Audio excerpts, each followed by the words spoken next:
Seorang peraih ikan didakwa di Mahkamah Magistrate Kuantan atas kesalahan memandu secara melawan arus dalam keadaan mabuk hingga menyebabkan kemalangan maut. Tertuduh Teo Kian Peng, 42 tahun, didakwa mengikut Seksyen 302 Kanun Kejaksaan kerana membunuh.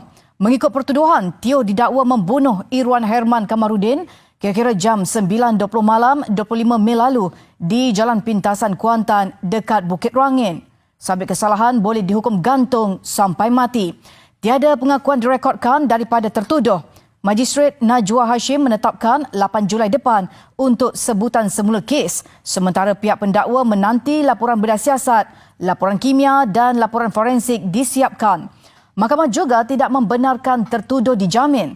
Dalam kejadian 25 Mei lalu, tertuduh dilaporkan memandu secara melawan arus, dipercayai dalam keadaan mabuk dan bertembung dengan kereta di pandu mangsa. Akibat kejadian itu, Irwan Herman yang juga kaki tangan Alam Flora terbunuh.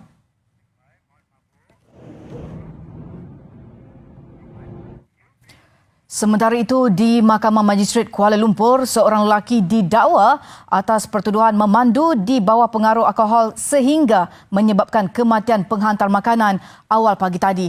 Tertuduh Ko Yong Zhang, 20, membuat pengakuan itu sebaik pertuduhan dibacakan jurubahasa mahkamah di hadapan Magistrate Puteri Nur Sheila Rahimi. Nahas jam 1.30 pagi tadi dipercayai berlaku semasa mangsa dalam perjalanan pulang ke rumahnya di Bukit Antarabangsa selepas menghantar makanan yang dijual isterinya. Akibat pelanggaran itu, mangsa terbabas ke bahu kiri jalan dan motosikal mangsa diseret sejauh 2.2 km. Suspek memberhentikan keretanya di bawah jejantas stesen LRT Titi Wangsa setelah ditahan oleh orang awam. Suspek kemudian dibawa ke Balai Polis Trafik Jalan Tun HS Lee untuk tindakan lanjut.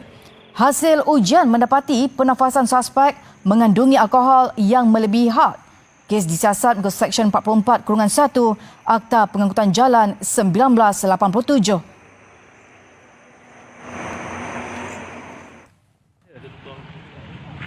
Di Kangar Perlis, seorang pemandu warga emas yang berada di bawah pengaruh alkohol merempuh seorang penunggang motosikal di Jalan Raja Said Safi dekat Bintung malam tadi. Dalam kejadian jam 10 malam tadi, mangsa Bisham Hadi Muhammad Hasbi, 41 tahun, mengalami kecederaan di kepala dan badan akibat dirempuh dari belakang.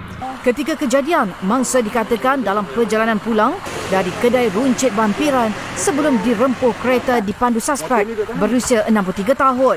Menurut saksi, kereta Potoni Suara yang dipandu suspek dari arah Kangar itu dilihat hilang kawalan sebelum terbabas ke kiri jalan lalu merempuh mangsa.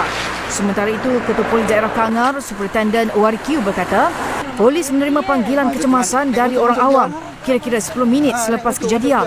Suspek juga turut merempuh sebuah lori yang diparkir di bahu jalan. Mangsa bagaimanapun dilaporkan stabil.